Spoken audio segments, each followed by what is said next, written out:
Unlike all other creatures on this planet, we are the only ones who know that our time is limited. And this knowledge shapes us as humans. This feeling for the poignancy and transience of our lives has been at the root of so much of what we value in human culture.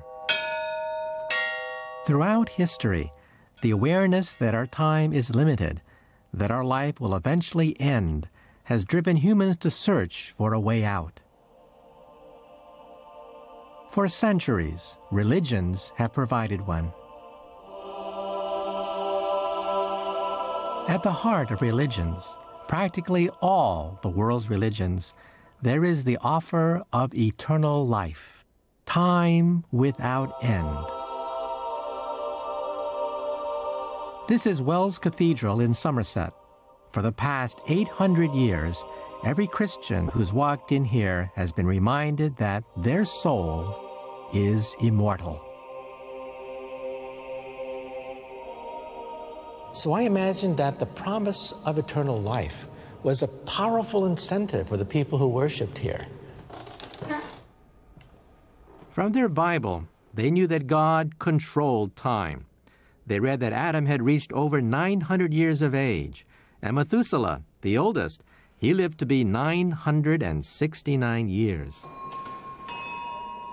So they knew God had the power over earthly time. And they believed that God could grant them an infinite life extension. It was essential that graveyards be placed close by so that the living and the dead were almost side by side. To the medieval mind, death was viewed as a phase, as nothing but a natural continuation of life.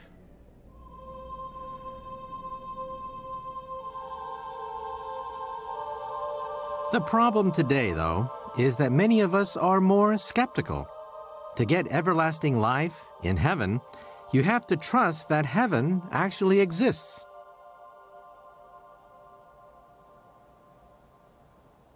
Speaking as a scientist, I think that there is a problem with regards to the afterlife and religious immortality, and that is there's no proof that it exists.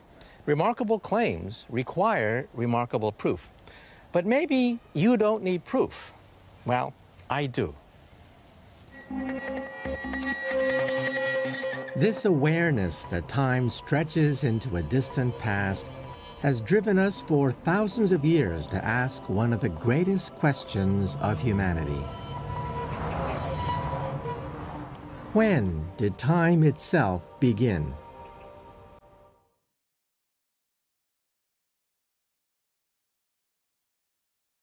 In the 17th century, an archbishop from Dublin decided to find out.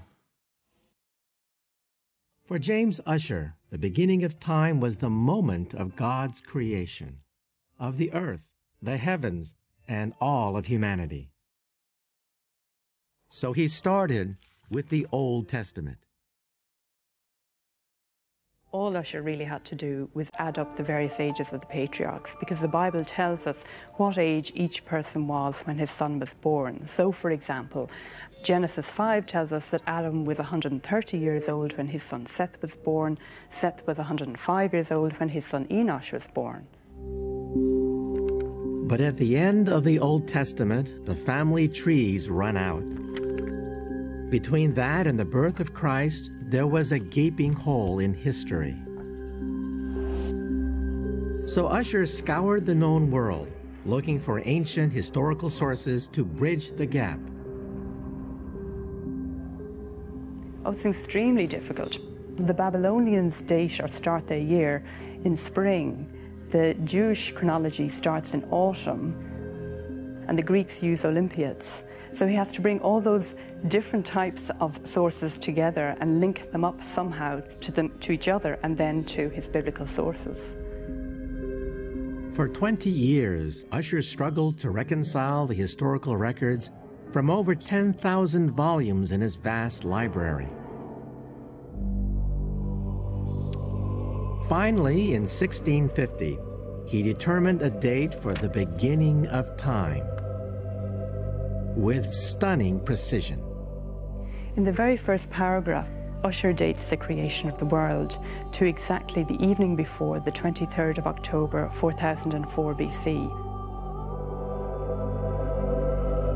James Ussher had established the very moment of God's creation. Compared to our lifetimes, 6,000 years is an incredible amount of time. But around 100 years later, that time scale was about to be dwarfed. For all of Ussher's library full of books, the Earth itself was beginning to present quite a different story. And the first man to realize it was a problem was a Scottish farmer by the name of James Hutton. Here he is. James Hutton spent most of his life marveling at natural processes, mainly on his own farm. And his investigations would lead to an entirely new idea of time.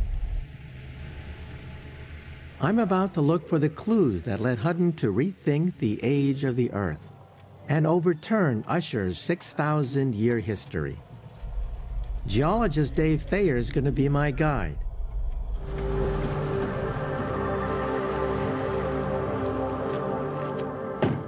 James Hutton's insights came from Scotland. But Dave's brought me to a place where the same features have been carved out on a much larger scale.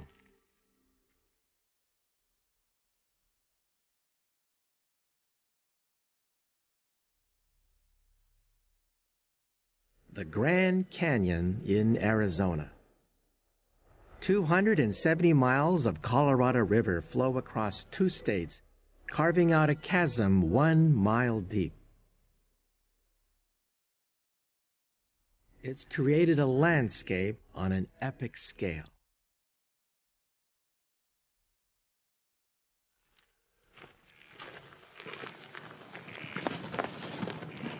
Let's have a seat here. Now, Dave, the Colorado River is a small little thing. How can the Colorado River gouge out such a huge canyon? The river is digging the canyon deeper at the rate of 1 foot every 1,000 years. Mm-hmm. And in that time, it's just all this rubble is eroding down into it from the rain. I see. You can imagine how long that's taking because it's all changing to sand as it goes. Wow. And how much rock has been carved out? Well, there's 800 cubic miles of missing rock in the Grand Canyon. A mile below us, the river continues to cut its path through the rock, carrying it away in its silty waters. So we're talking about the power of water, right? I mean, water carved this cathedral out of nothing. Yep, yep. And how long has this erosion been taking place? Well, at least 5.5 million years is what they say.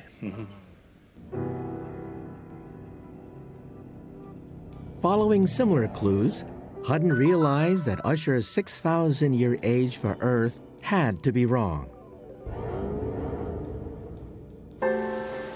Unimaginable eons of time were needed for water to carve out valleys.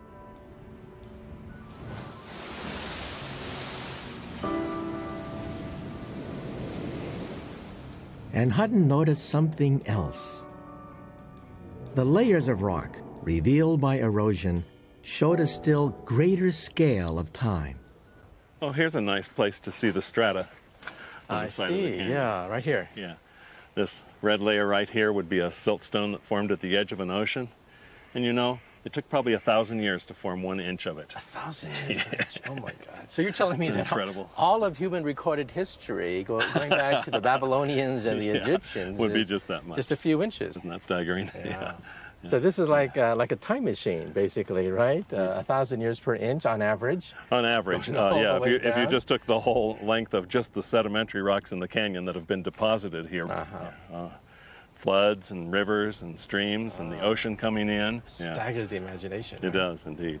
As you walk down this trail, by the way, I wanted to tell you that that every step you take, you go about 20,000 years into the past. Is that right? Yeah, yeah. And we've taken quite a few steps already, and there are a lot more steps taking it all the way down to the river. I see. Yep. In fact, just 6 inches of the Grand Canyon's rock face is equivalent to Ussher's time scale for the whole of Earth's existence. the Earth had begun to reveal the true immensity of time. A scale of time that was inconceivable. An unending abyss. For me, Hutton wrote a great passage which summarizes the experience of the Grand Canyon, and that is, the result, therefore, of our present inquiry is that we find no vestige of a beginning, no prospect for an end. The great vastness of Earth-time had been revealed, and a scientific quest had begun. If the Earth wasn't 6,000 years old, then just how old was it? It's a question that has only finally been answered in the last few decades.